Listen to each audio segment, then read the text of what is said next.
Hey, how are you? Commander64 here. You know what? I've been thinking. I don't know if that's a good idea or not, but I did it anyway.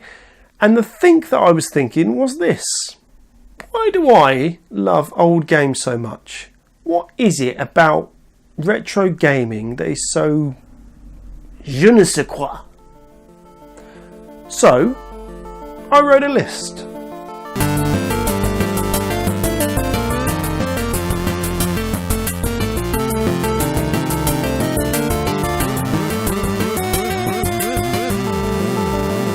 I want to start off by saying, if you're new to the channel, thanks a lot for taking the time out of your day to watch my video. And if you've been here before, great. Thanks for coming back again. I really do appreciate every view, like, subscription, comment. It all means a lot.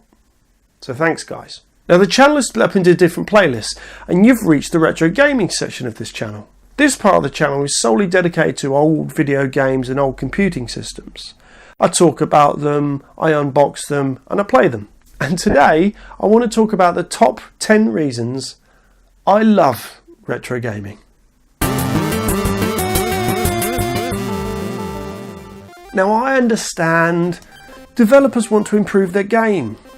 That's okay. And the best way to do this is via online updates.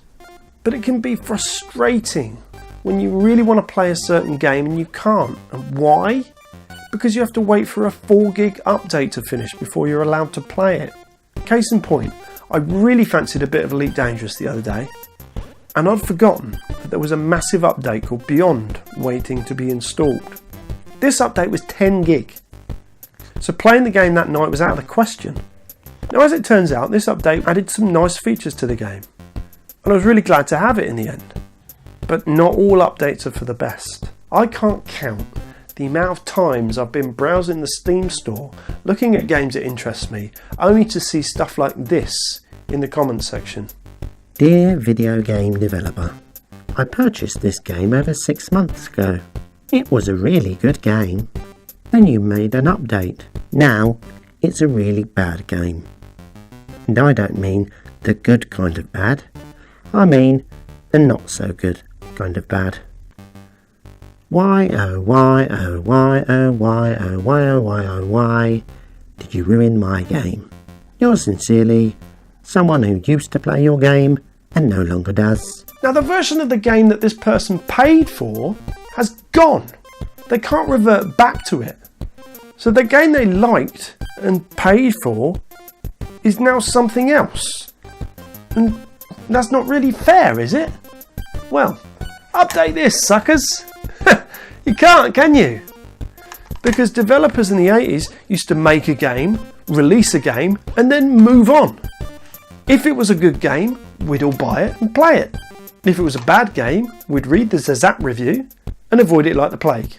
And then the developer would have to try again with a new game, instead of flogging a dead horse with updates.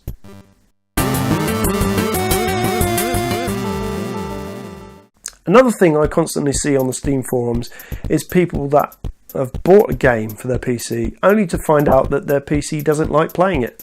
Either the graphics card doesn't want to run it, or the processor's not really up to standard, and basically they've been looking forward to playing this game and now they can't. So let's take a moment of silence for those poor lost souls.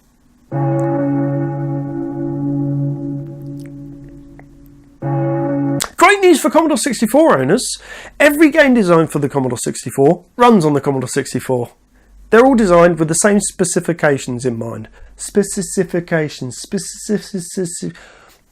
Whatever. The point is, if you've got a Model C, or you've got an old bread bin, or you've got the Audi model, all of the game's going to run at the same quality. You don't have to lower the resolution to the lowest setting. You don't have to free up space. You don't have to do anything. It's just going to work. It's great, isn't it? Now, a lot of the modern video games I play, like Elite Dangerous, take hours for any significant kind of progress. And there's nothing wrong with that. You're in it for the long haul. But retro gaming is like a break from that for me. I could drop in for 5 or 10 minutes, play the game, and then switch it off. It really doesn't matter.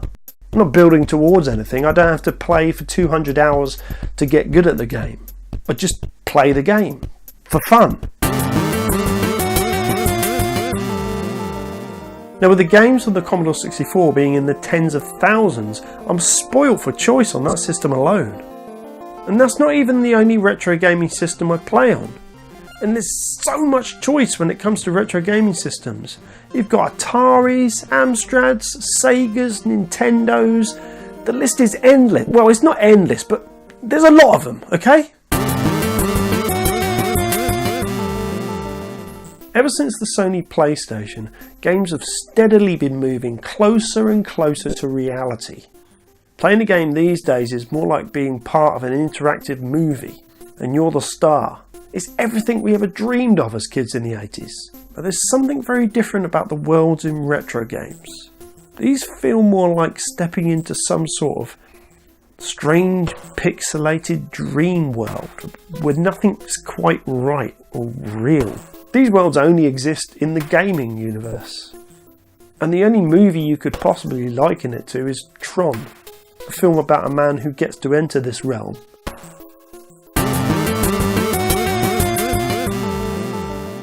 Sometimes we grow accustomed to having the highest quality things available.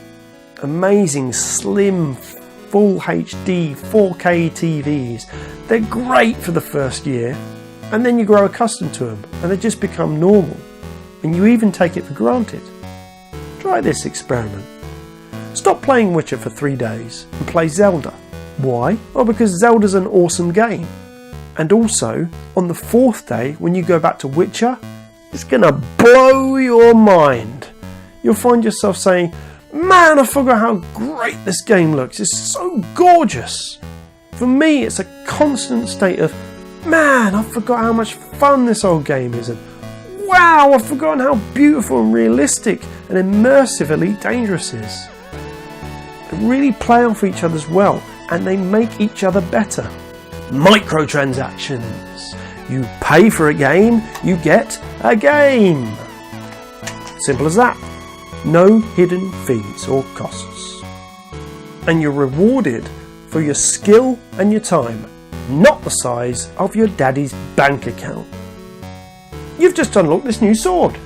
To use it, all you have to do is pay nothing, because you paid for the game already, you idiot. Although back in the day, what we now call retro gaming systems were state-of-the-art, revolutionary gaming machines, even then they had clear limitations.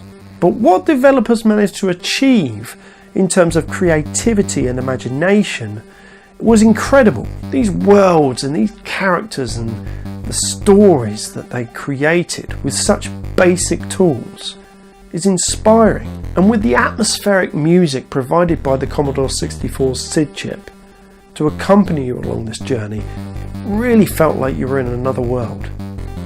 The limitations they had made them use much more imagination in these games than some of the modern stuff.